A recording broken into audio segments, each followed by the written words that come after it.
Hello everyone, welcome back to DAV education. आज की video में हम करेंगे डीएवी क्लास 8 संस्कृत षष्ठ पाठ है अर्थात पाठ 6 मधुरानी वचनानी का अभ्यास कार्य। तो चलिए शुरू करते हैं। प्रश्न नंबर 1, एतानी वाक्यानि शुद्धानि अशुद्धानि वा वदंतु लिखंतु च। यहाँ पर जो वाक्य दिए गए हैं उनको बताना है और लिखना है कि वो शुद्ध हैं या अशुद्ध हैं।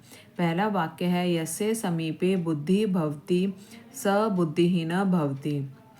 तो इसका अर्थ है जिसके पास बुद्धि होती है, जिसके पास बुद्धि होती है वह बलहीन होता है। तो ये वाक्य है अशुद्ध। दूसरा वाक्य है मानवेषु परस्परम ईर्ष्या भवेत। मनुष्य परस्परम अर्थात आपस में ईर्ष्या, मनुष्यों में परस्परम आपस में ईर्ष्या हो। तो ये वाक्य भी क्या है, अशुद्ध है। तीसरा वाक्य है विद्या विनम्रताम यच्छन्ति। विद्या विनम्रता देती है। तो ये वाक्य क्या है, शुद्ध। तो शुद्धानि। चौथा वाक्य है अस्मिन् संसारे सर्वे जना सुखेन वसेयुः। इस संसार में सभी लोग सुख से रहें। तो ये वाक्य क्या है, शुद्ध। तो शुद्धानि। पांचवा वाक्य है मातु स्थानम स्वर्गात श्रेष्ठम भवति। माँ का स्थान स्वर्ग से भी श्रेष्ठ होता है। तो ये वाक्य भी क्या है, शुद्ध। तो शुद्धानि। छठा वाक्य है नराणाम महान शत्रु आलस्यम अस्ति। मनुष्यों का सबसे बड़ा शत्रु आलस्य है। तो ये वाक्य भी क्या है, शुद्ध। तो शुद्धानि। अगला हम देखते हैं दूसरा प्रश्न मंजूषाया उचितम विपरीत पदम चित्वा लिखंतु। यहाँ पर जो मंजूषा दी गई है उसमें से हमें उचित पद लिखना है। जो ये शब्द दिए गए हैं उनके विपरीत पद अर्थात विलोम शब्द यहाँ से हमें उठाकर यहाँ पर लिखने हैं। पहला शब्द है आलस्यम। तो आलस्यम का होगा परिश्रमम। सुखीना का होगा दुखीना। रिपु का होगा मित्रम। धर्म का अधर्म। सत्यम का असत्यम। अब हम देखते हैं प्रश्न नंबर 3। प्रश्न नंबर 3 है मंजूषाया उचितम पर्याय पदम चित्वा लिखंतु। यहाँ पर जो मंजूषा दी गई है इसमें से हमें उचित पर्यायवाची शब्द अर्थात समानार्थ शब्द लेकर यहाँ पर इन शब्दों के लिखने हैं। तो पहला शब्द है हमारे पास भवन्तु, उसका होगा सन्तु। दूसरा है समीक्ष्यते, तो गणीयते। तीसरा शब्द है अनित्यम, तो उसका होगा असत्यम। बुद्धि मति लोचनम नेत्रम। प्रश्न नंबर 4। प्रश्न नंबर 4 करते हैं अब हम। प्रश्न नंबर 4 है एतेषां प्रश्नानाम उत्तराणि एक पदेन वदन्तु लिखन्तु च। यहाँ पर जो प्रश्न दिए गए हैं उनके उत्तर एक पद में बताएं और लिखें। पहला प्रश्न है लोके किम जयति। संसार में किसकी जय हो अर्थात संसार में किसकी जीत हो। तो इसका आंसर होगा सत्यम। दूसरा है प्रश्न है वास्तविकम बलम किम अस्ति। वास्तविक बल क्या है। तो वास्तविक बल क्या है, बुद्धि। तीसरा प्रश्न है विनयम का ददाति। विनम्रता कौन देती है। तो विनम्रता कौन देती है, विद्या। विनम्रता हमें किससे मिलती है, विद्या से। तो इसका आंसर होगा विद्या। प्रश्न नंबर 4 है शरीरस्य महान रिपुः कः अस्ति। शरीर का सबसे बड़ा शत्रु कौन है। तो आलस्य। पांचवा प्रश्न है किम सर्वस्य लोचनम। तो सभी के नेत्र या आँखें क्या हैं।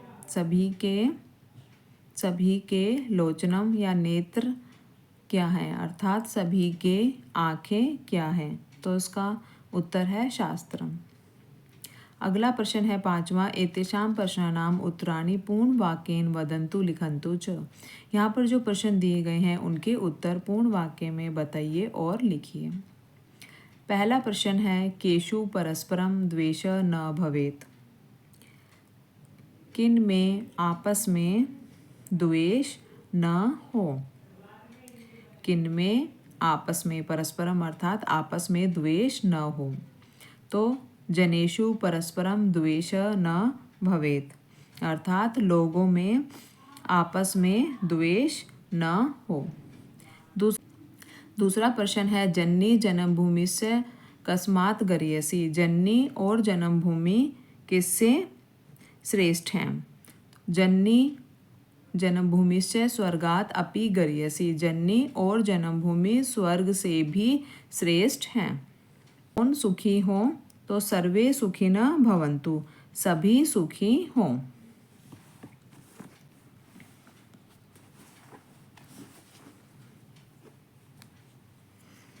अगला प्रश्न है, ठीक है, चौथा प्रश्न है आद्यम धर्म साधनम किम, धर्म का पहला साधन क्या है? तो शरीरम आद्यम धर्म साधनम, ठीक है। तो शरीर धर्म करने का पहला साधन है। केशु वय न समीक्षते, अर्थात किसकी आयु की गणना नहीं की जाती। तो धर्म वृद्धेषु वय न समीक्षते, अर्थात जो धर्म में वृद्ध हैं उनकी आयु की गणना नहीं की जाती। अगला प्रश्न है प्रश्न नंबर 6, स्थूल पद्माधृत्य प्रश्न निर्माणम कुर्वन्तु, अर्थात जो स्थूल पद दिए गए हैं उनको आधार बनाकर हमें उनके बेस पर हमें प्रश्नों का निर्माण करना है। स्थूल पद अर्थात जो भी ये काले मोटे हमें शब्द दिए गए हैं इनके आधार पर हमें प्रश्नों का, अर्थात इन शब्दों को हमें आधार बनाकर प्रश्नों का निर्माण करना है। तो पहला वाक्य है हमारे पास, जन्म भूमि माता इव अस्ति, जन्म भूमि माता के समान है। तो का माता इव अस्ति, जन्म भूमि के स्थान पर हम लिख देंगे का, तो कौन माता के समान है?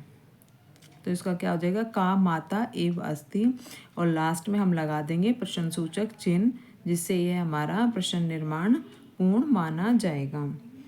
अगला वाक्य है, संसारे सत्यस्य जयः भवति, संसार में सत्य की जीत होती है, संसार में सत्य की जीत होती है। तो संसारे कस्य जयः भवति, संसार में किसकी जीत होती है, और लास्ट में प्रश्नसूचक चिन्ह।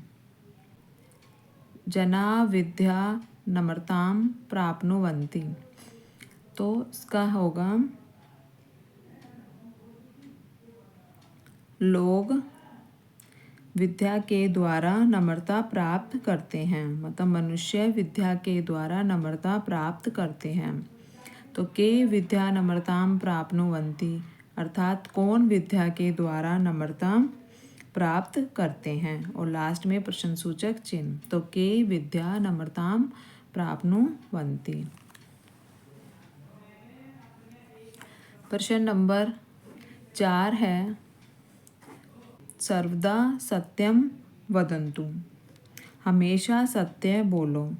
तो उसका प्रश्न निर्माण होगा, सर्वदा किम वदन्तु, हमेशा क्या बोलो। तो सर्वदा किम वदन्तु, लास्ट में प्रश्नसूचक चिन्ह। अगला है, जनेषु भ्रातृभावः भवेत्, लोगों में भाईचारा हो।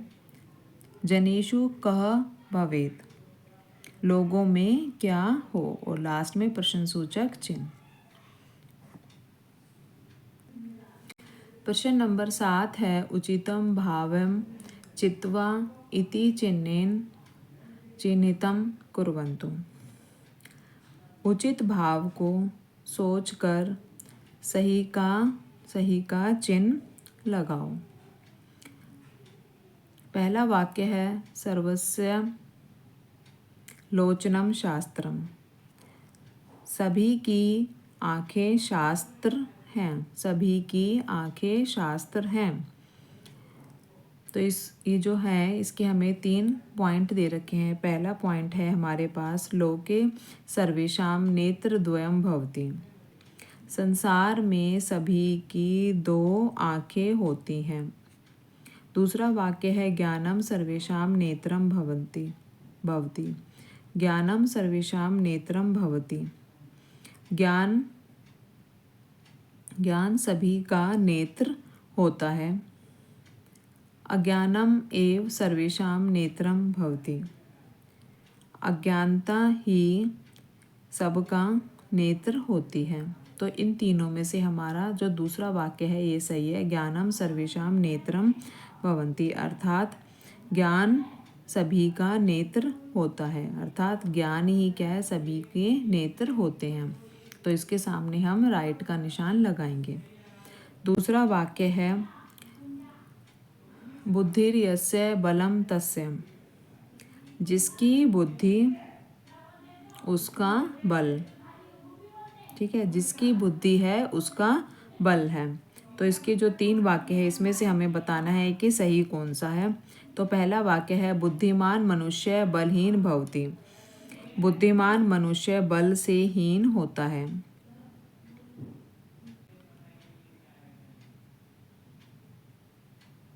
बुद्धिमान मनुष्य बल से हीन होता है। सर्वे बुद्धिमन्तः सन्ति। सभी बुद्धिमान हैं। यस्य समीपे बुद्धि भवति स एव बलवान भवति। जिसके पास बुद्धि होती है वही बलवान होता है। तो इन तीनों में से हमारे पास ये वाला वाक्य ठीक है, जिसके पास बुद्धि होती है वही बलवान होता है। तो ये हो गया प्रश्न नंबर 7। अब हम देखते हैं प्रश्न नंबर 8। प्रश्न नंबर 8 है मंजूषायाम प्रदत्त पदई अधोलिखितम भावम पूरयन्तु। अर्थात यहाँ पर जो हमें मंजूषा दी गई है इसमें से हमें पद लेकर ये जो नीचे हमें लिखा भाव दे रखा है, इन पदों से हमें इन जो ये भाव है इसके जो भी रिक्त स्थान दे रखे हैं इनकी पूर्ति करनी है। तो सर्वे भवन्तु सुखिनः, सभी सुखी हों। तो इसका जो भाव है वो है अस्मिन् डैश सर्वे सुखम प्राप्नुयुः। अर्थात सभी संसार में सुखी, सभी को संसार में सुख प्राप्त हो। तो यहाँ पे आएगा संसारे इति एव डैश इच्छा अस्ति, यही हमारी सबकी इच्छा है। तो अस्माकम अस्मिन् संसारे कोऽपि डैश न भवेत्। इस संसार में कोई भी न भवेत्, न हो, अर्थात दुखी, संसार में कोई भी दुखी न हो।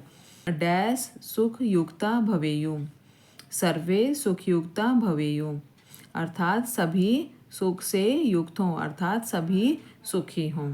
तो बच्चों यहाँ पर हमारा ये पाठ नंबर 6 का अभ्यास कार्य पूरा हो गया। आशा है आपको ये अच्छे प्रकार से समझ में आया होगा।